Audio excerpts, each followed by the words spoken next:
азыр ошо айтайын деп аткан маселе бул ошо Бишкек шаарындагы инфекционный больницанын маселеси болуп жатат да. Өзүңүздөрдө деле бар болуш керек э. Мынакей өткөн жумада ошо резонанстуу болуп видео чыкпадыбы соц тармактарда. Ошол менен эле мага дагы ошо больницадагы бейтаптар кайрылып атышат да. Окуп берейин, мынакей, саламатсызбы, Аида Сатбековна дейт. Биз инфекциялык ооруканадабыз дейт. Анда медсестралар кантип иштешет? Баардык шприцтер бир лотокто, колдонулган шприц бир жалпы лотокко ыргытылып, жана ошол эле жерде башка канча чыраган шприц алынып, башка балдарга сайылып жатат дейт. Кайда кайрыларымды билбейм деп мага ушинтип кат жазып, видеону да тиркеп кетирип атышат да. Ал видеодон көрсөк болот, чындап айтканда, сплошная антисанитария да. Анан бул менен мен эмнени айткым келет? Өзү инфекционный больница болсо, ал жака биздин бейтаптар ошол бир оорунудан сакай алык деп барып, кайрадан башка инфекция жуктуруп атышат да. Ошондон улам, Алымкадыр Сайдинович, мен сизге кайрылат элем да, мынакей бүгүнтөн кеч калтырбай, бул маселени дыкат түрдө өзүңүздөр мындай чечишиңиз керек деп.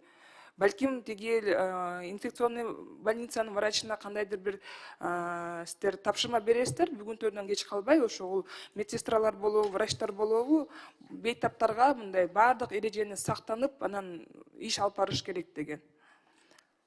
Бул биринчи кайрылуум да. Анан дагы айта турган нерсе, мынакей өткөн жумада дагы ошол 3-чү детский больницанын зам директору видео обращение менен элге кайрылыптыр. Ал жөнүндө маалыматыңыз бар да? Айда мырза, жанагы видеону мен суббота күнү алгам. Суббота күнү түзүп, өзүмдүн зам министрлерге тапшырма берип, бүгүнтөн баштап иштеп атышат. Кээ бир жерлери, ал жерде видеону комиссияна чечсе туура эмес берилип калыптыр да. Эми үчүн дегенде биздики одноразовый шприц менен ар бир колдонулган шприц ошол эле момент жоготулат да, ошо жана берилет, список менен кетилет да. Ошондон биз сизге кат жүзүндө баардыгын тактап уже иштеп атышат. Мен суббота күнү көргөндө эле өзүмүн зам министр по лечебным участкага тапшырма берилген. Директор да курсы дела коюлган. 3-чү больницанын жанагы видеосу ачыгын айтсам, азыр мынакей ушул күндөрү мен занят болуп, андыга мага жете элек экен. Сиз айткандан кийин азыр эле чыгып, мен ошо видео боюнча сизге маалымат берем. Анда мындай да, ал жакта деген. Замдиректор обращается к нашим гражданам, чтобы они в первую очередь биринчиден ошо биздин жарандар түздөн-түз 3-чү больницага барбастыктан по месту прописки семейный врачка кайрылыңыздар. Анан гана ошол жакта маселе чечилбей атса, ошондо осложнение болсо 3-чү больницага келиңиздер деп атат да. Себеби бизде бүгүнкү күндө врачтар жетишсиз дейт. Бир күндө биз 500дөн ашык бейтапты кабыл алып атабыз деп атат. Ошондон улам сиздерге вот кайрылып атабыз деп атат да. Биринчиден по месту жительства обращаться, и только потом, если не видите результата лечения, тогда можно обратиться, говорит, в 3-ю детскую больницу дейт. Мен буну менен эмнени айткым келет, Алымкадыр Сайдинович, биз тактап көрдүк тоже ошол бир күндө канча пациент барат экен, канча балдар барат экен, кайрылат экен. Алардын 60%дан көбүнчөсү Бишкек шаарында пропискасы жок. Ошол себептен ошо 3-чү детский больницага барганга муктаж болуп атат да. Анан мен бул менен эмнени айткым келет? Албетте, ал эми зам директор өзүнүн жумушун аткарып атат. Түшүнүп атам, врачтар жетишпей атат. Бирок биздин жарандар бул жакта пропискасы жок болсо, алар кайсы жакка кайрылыш керек? Эми өзүңүздөр билесиздер да, балдар деген ооруганда азыр тем более мынакей күз келер менен биздин кичинекей наристелер, бөбөктөр күз келер менен оорулар башталат ар кандай. Ана аргасыз алар ошол жакка барганга туура келип жатат.